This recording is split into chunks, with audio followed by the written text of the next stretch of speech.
possibly a stage that Pega wants to go to. It's a stage made up entirely of corners. It's a hallway of corners. I didn't even know it was possible. But here's the thing about it, and coming from a person who loves that corner aspect. Yeah.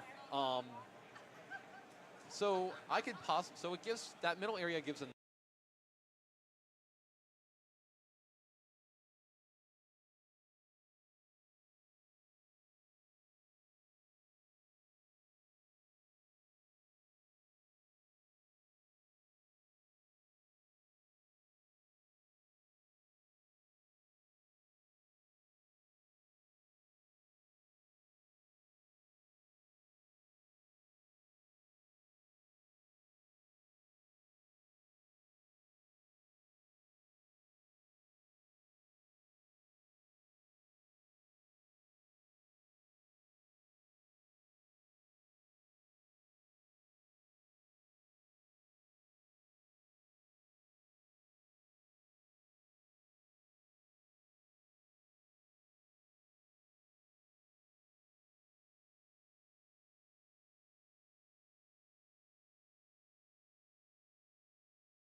and here we go. Both players have their game face on, and they're all ready to go. Oh, looks like we are. Wait, no, there's no way we're getting via Dolce first because that's a counter pick. Okay. Yeah. Oh, he's Pega waving to the crowd.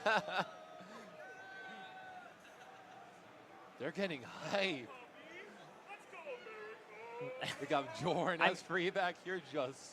I mean, that is the one silver lining is whenever you're going up against one of the monsters from Japan, you know, you have the entire stadium is now behind you because you're repping the USA, right? So. But, okay. You may have the entire stadium behind you because you're repping the USA, but there's a good amount of players here who love who are like great friends with the Japanese players. Oh man, okay. And I know both of these players are loved by those specific players, so it's going to be a heartbreaker to watch for some of those for the people who are like that watching. Yeah, yeah. I mean, that's always the thing about all brackets, right? Is like everyone can't be a winner. Somebody has to be knocked out every single round. This one makes it so tense to watch. Is you always reach those rounds where you don't want to see anybody lose. You're just like, can we just stop the tournament now, walk away with like 15 winners, maybe? But that would be beautiful, but no. I mean, obviously the competitors wouldn't want it. That's ultimately it. They all want to win. They all got that fire, and you know they're willing to take out any amount of friends that are in their path, friends or foes. It's all about that #1 spot. And just a few more clarifications, it looks like, on the stage selection right now. Hanukkah doing his greatest. Yeah. Honestly, shout outs to Hanukkah for all the work he put into getting like all the commentary stuff figured out. Getting us also like these really nice commentary Bibles too. Like yeah. Okay, so they're trying to explain the stage striking process that they're using for arms here, which is it's just like the Smash Brothers one where you RPS and then the winner strikes one stage, loser strikes 2 stages, and then the winner strikes 1 stage, essentially picking the stage that's left over. So just trying to overcome that language barrier, getting everything all sorted out on that front.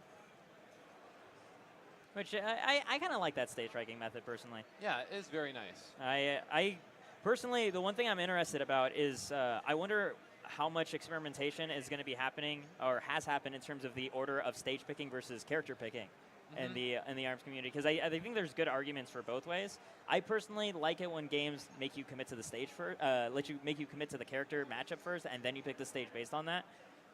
That way, it's less about keeping hidden technology. But this next thing isn't hidden at all. I think they're both just going right into it onto sparring ring. Yeah, they're just going right into sparring ring. Okay, well, I'm actually quite surprised by that. This is very scary to have to go up against Max Brass if he gets the chance to get the corner on you. He already gets the flexing on. Pega's starting off pretty strong. Those two nade arms doing so much explosion damage, forcing such a scary situation. Poppy couldn't do anything against that giant, against Pega's buff, because he doesn't have any ways to knock Pega down. Yeah, you just see him eating those hits, so he basically just has to survive for the 5 seconds until it goes away, but it's so hard to do that when you have an armored opponent staring you down with all of these explosive punches. And on top of that, Pega just all over Poppy's defensive options, constantly calling out his dashes. And he can't use Lola Pop's ability as well because Pega's just a god with grabs. Oh, but Poppy making it work anyway, slowly making it back. Almost getting Pega down to his last quarter of health, but there we go. The rush just comes out to secure it for Pega. But, I mean, up until then, Poppy holding on to his rush, otherwise giving himself a good foundation for this next round. You saw how that one situation where Poppy was able to just get on Pega's face. Basically, he dealt half of Pega's health bar in that amount of time. Poppy being able to intimidate, actually, Pega now, because he's the only one with rush. He tries to get a punish, but Pega able to throw up his shield just in time, only eating a little bit of chip damage. Meanwhile, on the verge of getting his own rush ready to go, now forcing the same respect from Poppy. Pega's just looking for an opening, and he gets it. Yeah, those dashes were so clean with the deflects. He has the same mechanic that Springman has. Oh, almost getting that grab, too, but Poppy just being able to barely squeeze through, but still no knockdown, no ability to have that with the arms that he's got on default. Pega's just trying to find that little opening just to get in. I know now we're seeing that Poppy being able to throw out these arms a lot more liberally now that he knows they're actually going to do hit stun onto Pega. The rush, but it gets interrupted right by the fist. You could see Poppy's face after that. He was just like, oh. I couldn't do anything against that. Man, he had a pretty good start, though. A pretty great game plan by... He was playing the first game's neutral pretty cleanly, and he kept his rush ready to go for the second game. So he had a pretty good start in order for the second round, but it's so hard. It looks like it's such a challenge to deal with the fully flexed Max Brass. It's really just a challenge, especially as a player who also plays who has a bad matchup against Max Brass. It's just not pretty. So you think he's still going to ultimately stick with the Lola Pop? I assume so, because that's your old familiar, right? Yeah, I think he's going to stick with it. I'm not, but I'm not 100% sure. I don't remember if Poppy had a secondary for these specific matchups, but I know some players sometimes go on to Bite and Bark, oddly enough, because of that little bit of stun. But that's not a very often occurrence. Usually they go on like Springman or something. Something a little bit more straightforward. Absolutely. In any case, yeah, this is definitely a puzzle to have to figure out in terms of dealing with the character attributes. It looks like he's blocking right into Lola Pop for game 2. Really interesting. Oh, and Pega going Ninjara. Ooh. I wonder which stage they got to prompt a Ninjara pick. Going to Buster Beach, okay. I would say that Max Brass is better on this. That's what I was going to say, yeah, because the lower part of Buster Beach, having so many tight pocket corners to force the opponent into, it can be devastating. But I know Pega thinks carefully about his counter picks. I mean, at Switchfest, we saw him bring out the Minmin to great effect. So definitely has some forethought, something he's looking into right now. And looks like he's rocking the double Tri-Blast. He was doing this in friendlies. Basically, what he's trying to do is just keep the opponent from charging at all, which is a really good strategy, except for the fact that Lola Pop has Fun Chuck, which is really good against Tri-Blast and such like that. And right now, just using the teleportation to just sneak on past all these blocking situations. Pega getting Poppy into the corner. Poppy, though, fighting out, managing to get the Biffler out of the situation, back into the more middle ground. And finding the rush, actually getting the connection onto Pega. but not everything all comes all together. Not too much damage. It deals basically just as much as a grab, which is still really good, but not for a rush. Oh! Yeah, it's nice because worse. it still answers a lot of situations, but you do want that extra oomph for your value. And right now, Poppy just on a little bit less than 100 health, and there we go. Gonna take out the first round. Pega on the verge of winning this whole set 2-0. Poppy, yeah, still going with the Fun Chuck and the Biffler. He's going for something called the hidden switch. Oh, what's that? Basically, you hold down the stick, and you can switch between your arms secretly in the local mode. Oh, I see. Yeah, because they're playing off of the same switch right now. Right now, Pega getting a solid lead, but Poppy with the full rush ready to go, giving him a little bit more security in this neutral. He's trying to just force his way through all of these tri-blasts, but it's so hard because they keep coming so fast, and he doesn't have the right spread to hit all three of the projectiles in each firing. He could if he jumps more, but it's not. But he's not always jumping, which is the smarter thing to do.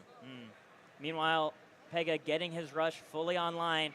Oh, that's something, and that's going to deal much more. Oh, there we go, a solid 250. Yeah, that's the sort of value you like to see out of a rush. Oh, but immediately Pega fires back with his own, getting 340. A lot more efficiency. Poppy on his last legs. Oh my God, just only a pixel. Gonna have to play perfectly right now, jumping out of range of the grab and not able to avoid the second one. Pega doing a great job calling out the exact spot of the landing that Poppy was going for, getting a optimal punish there. That grab war was really interesting, and Pega won in the end.